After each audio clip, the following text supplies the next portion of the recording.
Alright, so welcome back to the channel, and in today's video I am talking once again about the business side of fashion.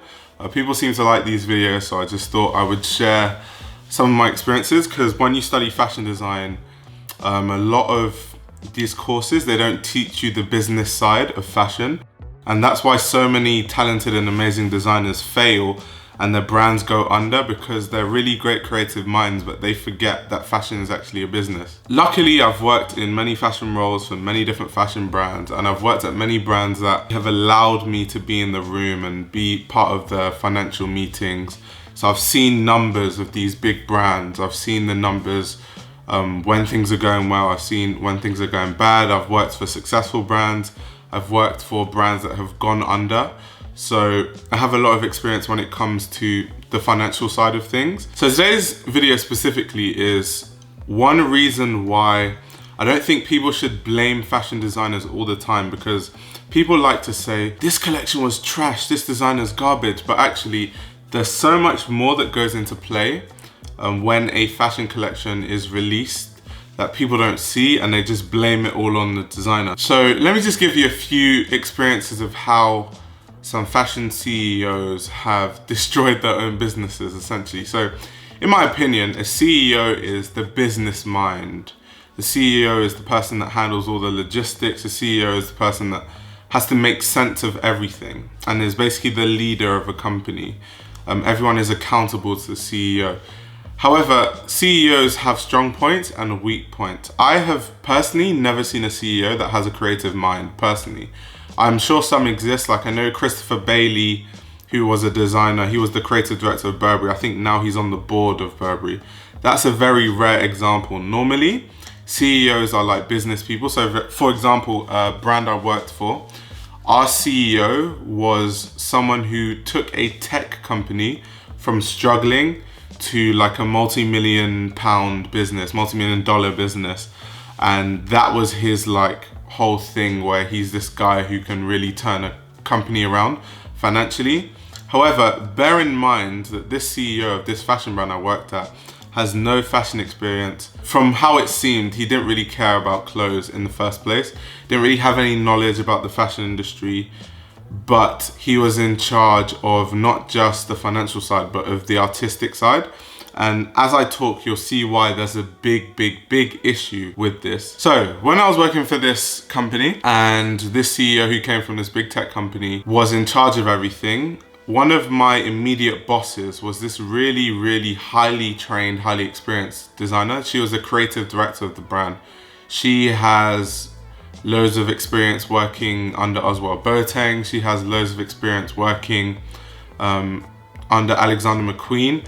So she had kind of a very strong tailoring experience from working under Oswald Boateng, and then she had this really creative mind that she got from working under Alexander McQueen. And on top of that, she's a CSM graduate, so she studied fashion design at Central St. Martin. So of course, this woman was more than capable of this job, crazily qualified, and she's probably the hardest working person I've ever seen in my whole life and I've ever worked with.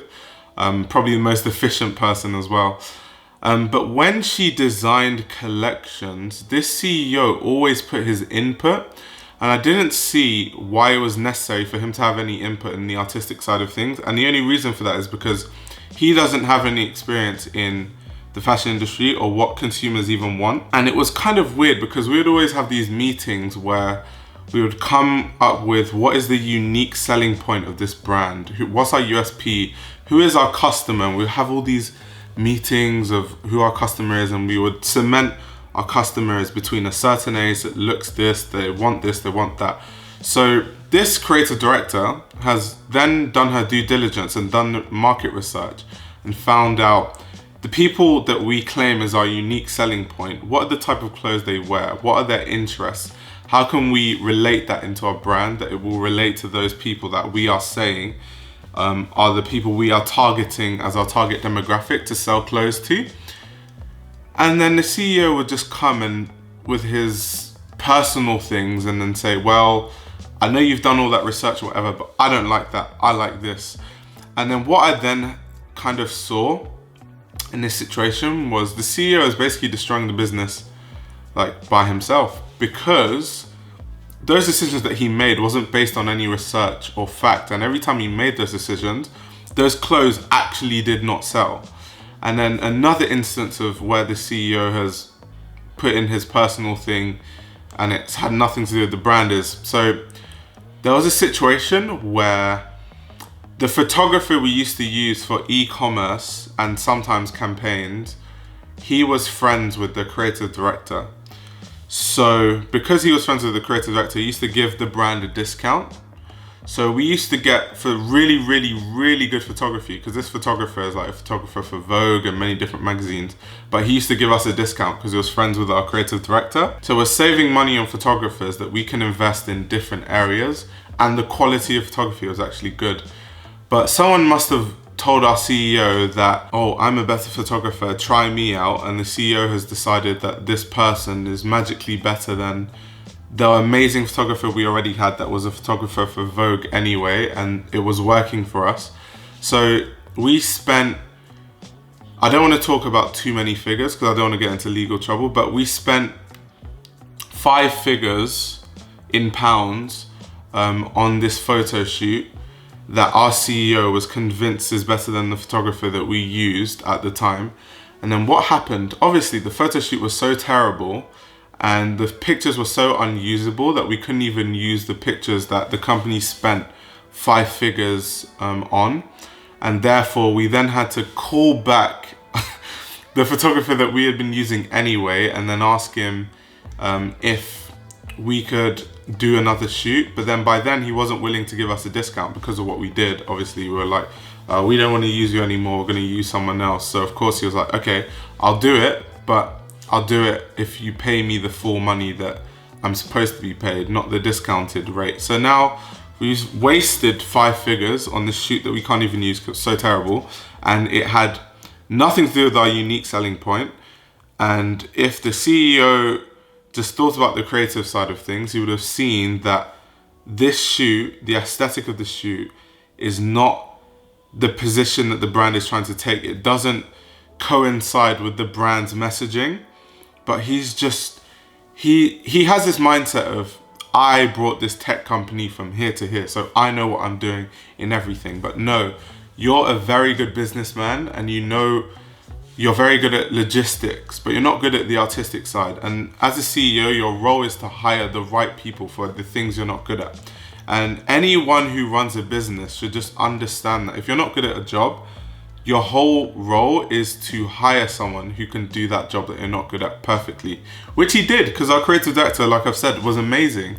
But I just kept seeing him bring his personal opinion into something that he didn't know anything about, and it affected the business, like actually affected the business financially. So going back to this photo shoot, so we had to pay 5 figures, we didn't use that shoot, then we had to pay a full price for someone else. And because of how much financial strain that put on the company, the CEO then decided that we had to cut budgets in different sectors.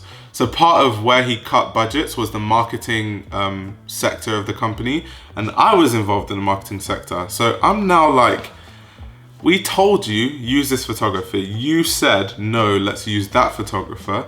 Now you've made the mistake that has cost this brand like tens of thousands of pounds, and now because of the mistake that you made, you've now cut the marketing cost.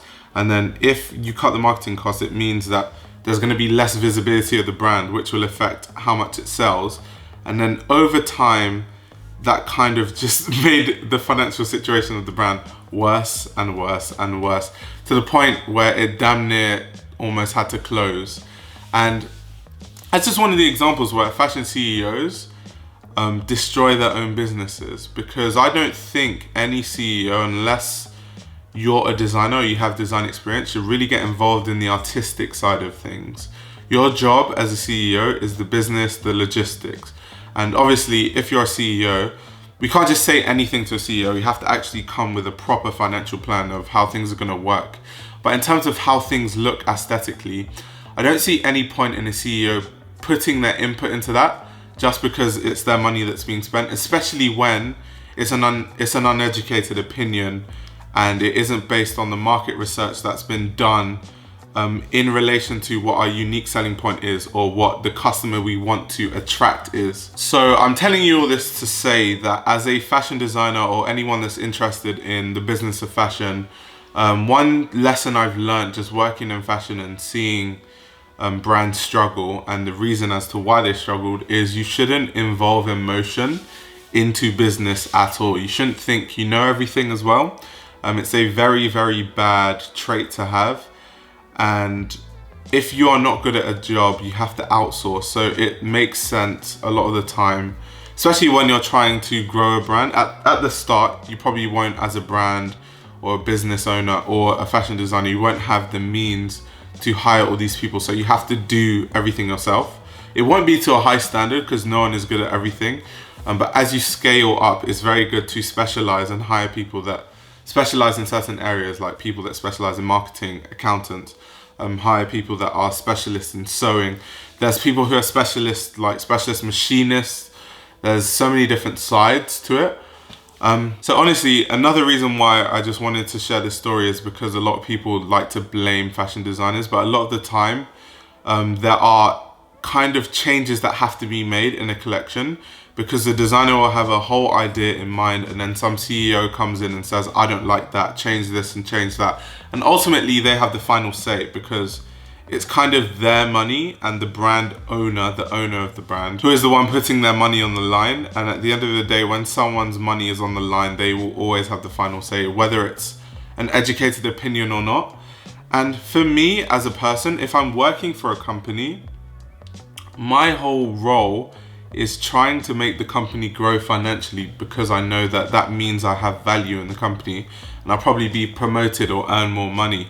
So it's in my interest to make sure that the company does well. So everything I do is actually to make sure that the company grows and the company has a good financial backing. So I find it kind of strange if someone is going to hire me and then not let me do the job that they've hired me for, which has happened a lot of times when I've worked at many different fashion brands. But on that note, comment down below what you think about what I've said, and comment down below your experiences in the fashion business side of things. But yeah, like this video, subscribe to the channel if you are new. Of course, you can subscribe to my Patreon. The link to that will be in the description below, and I'll be back with another video very soon.